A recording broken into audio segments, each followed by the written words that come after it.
I was wrong concerning the Super Dragon Ball Heroes promotional anime, and why I think this could be the biggest clue as to what could be the basic plot of Xenoverse 3. Xenoverse 3?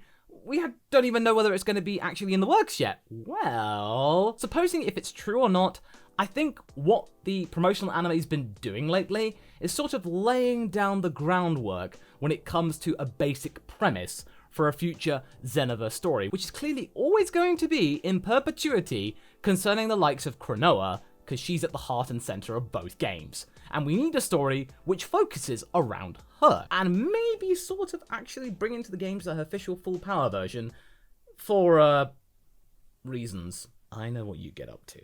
It also addresses the fact that I've been sleeping on Super Dragon Ball Heroes, a promotional anime, mainly because of the fact that I thought it was boring. I thought it was completely devoid of tension and just was there to sell cards. But then I got thinking, well, Masaka, the anime and manga are meant to sell toys and action figures and stuff like that, so what's the difference? Yeah, that's fair enough. Main thing that got me intrigued initially, before I actually found out the main antagonist, was the fact that Raditz was in it and Super Saiyan 3. But then I looked at the accompanying manga that comes with it by Yoshitaka Yagayama, and Raditz loses that battle with Turles, sadly. But hey, at least Raditz wasn't forgotten. I was wrong about this particular story because it's actually kind of good and kind of coherent.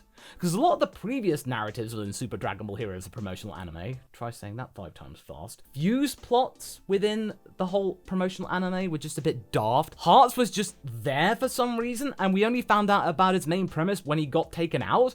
And I was like, what? You can't just tell me now your basic reason why you wanted to take over reality. Which was actually kind of interesting, you know, rebels against Xeno. Alright, that was kind of intriguing, but shame the main character's gone, and it was Dio's voice actorable. By the way, Hearts does make an appearance in here, very silent, because I imagine that the voice actor for Dio is pretty expensive. A predecessor to Chronoa, which I think could be a really good tool for Xenoverse 3, that doesn't involve Towa and Mira, because I think we need another antagonist that isn't Towa and Mira. The main story concerning the latest arc of Super Dragon Ball Heroes, the promotional anime Ultra God Mission, concerns the Super Space Time Tournament, and Goku and his friends from Universe 7 are brought into a random place of cogs by this really strange little puppet.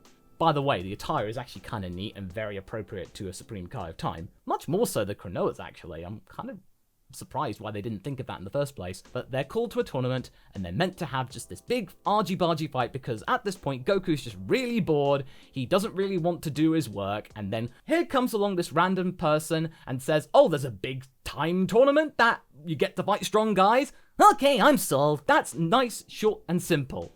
I mean, it's much more sensical than just my showing up at the first episode and saying, oh, something's really bad, and I just turned up on Beerus's planet for some reason. But then they have to catch the totally not golden snitch.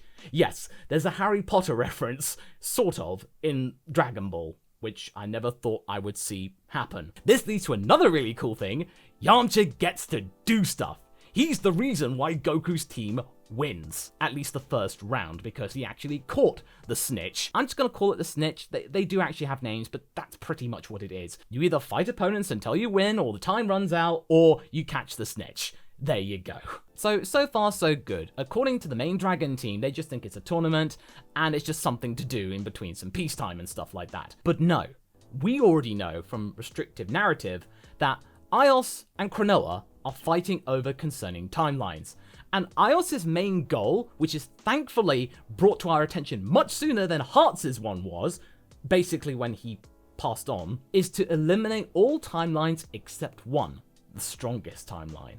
Which sort of made me think, oh, that's a good idea. That's actually a little bit more terrifying than like Xeno erasing reality. Now actually it puts things in perspective, like Xeno can only erase one little reality in one little timeline, whereas Aios can just essentially go, no, they're all gone, except one. She's basically the antithesis of Super Dragon Ball Heroes, in the sense of like, there are too many timelines here, I'm just gonna keep it nice and simple. I wouldn't be surprised if this was like almost a final boss of Super Dragon Ball Heroes, eliminating all but one timeline, and making everyone have to fight together to try and stop her, because ultimately she will be stopped. Come on, yeah, she's not gonna win. And the way she's been presented is actually kind of terrifying. The voice acting really helps too, and you might recognize the voice as well. Momo from My Hero Academia Academia, Armin from Attack on Titan, Yoko from Gurren Lagann, and the thing that got me really hype, Natsuru Seno from Kempfer.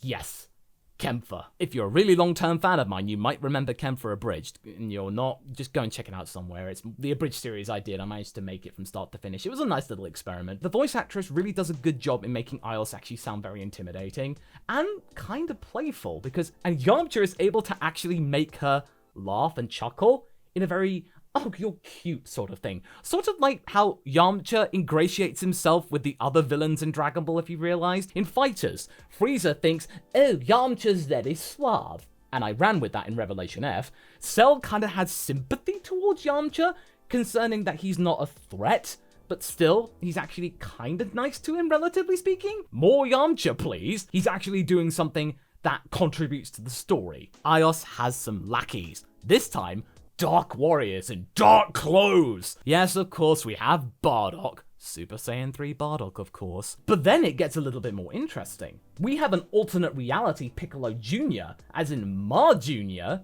That's kind of cool. That's not been done before. We then have future Gohan, which is still kind of cool, but has kind of been done in Xenoverse 2, albeit with the original future Gohan. But okay, cool, dark future Gohan, in a timeline where he was the only one that survived and he vowed to stop evil wherever it was. And then just this random glass lady. Kind of missed a trick there. Just put Dark Caulifla in there. But either way, that's okay, because Lags from the previous arcs was actually kind of cool, and she was the only person that could have probably taken out Ultra Instinct Goku had she been not called away. And then it's going to be up to Goku and then Xeno Goku. You remember the original buzz about Super Saiyan 4 Goku and Super Saiyan Blue Goku? Yeah, that comes about again. Kumba is around, and he's a little bit more contained. Hearts is there as well. There are some big heavy hitters. Oh, Super Saiyan God Trunks, of course, because he fights future Gohan, and in the manga, he does actually win. I know that's spoilers, but it's not really the end of the world if you know about Super Dragon Ball Heroes and promotional anime spoilers. But needless to say, why should you care? Well, I think you should care, because it's actually a story in Super Dragon Ball Heroes, which is kind of good. And I'm actually kind of enjoyed it. Despite the very truncated narrative and layout of the promotional anime, it has a full-length intro, despite only being 9 minutes long. I don't know why you need that, because that could be very useful story time. And of course, there's a promotional bit at the end to sell cards. They don't really use their time efficiently, but this time around, I'm getting the story. And this time I'm actually checking out the manga as well, which I recommend that you do. It's out there somewhere, go and look it up. It's a nice, simple story in a property which has been known for balmy and wacky premises. And I know that's the whole point of Super Dragon Ball Heroes, a promotional anime, to be completely wacky, not worry about that kind of stuff, but sometimes it's nice to kind of rein it in. And this time with Aios, I actually like the antagonist. Their goal is simple, the design is really cool, probably much more appropriate for the Supreme Kai of Time than Chronoa, and of course Super Saiyan 3 Raditz, but I've already talked about that. And also, it really does give us some good clues as to why Xenoverse 3 could actually find itself its new big bad. Aios in Xenoverse 3 against Chronoa, that being the final confrontation, instead of just a random Toa and Mira again? Yes, please! Let's just be real here, folks.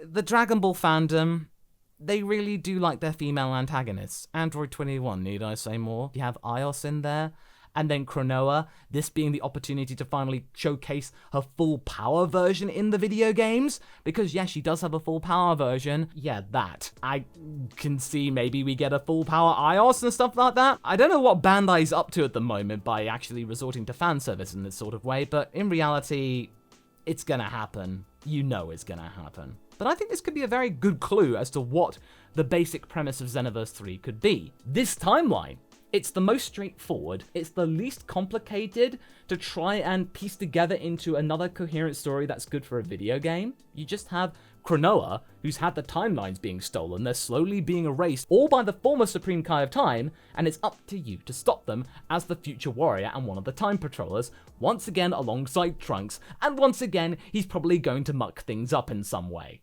And you know the rest. You're going to see other characters, you're going to have to actually fight some characters as well to build up your level, and then Aios will be the final boss. So you had Demigra, you had Toa and Mira, and of course, you're going to have Aios as well. I think that's a really good way and a really good premise for Xenoverse 3. So if it does actually happen, I'd very much like to see this plot. Because you know what? I'm actually going to keep up with the promotional anime. I'm very excited about this character and their overall goal.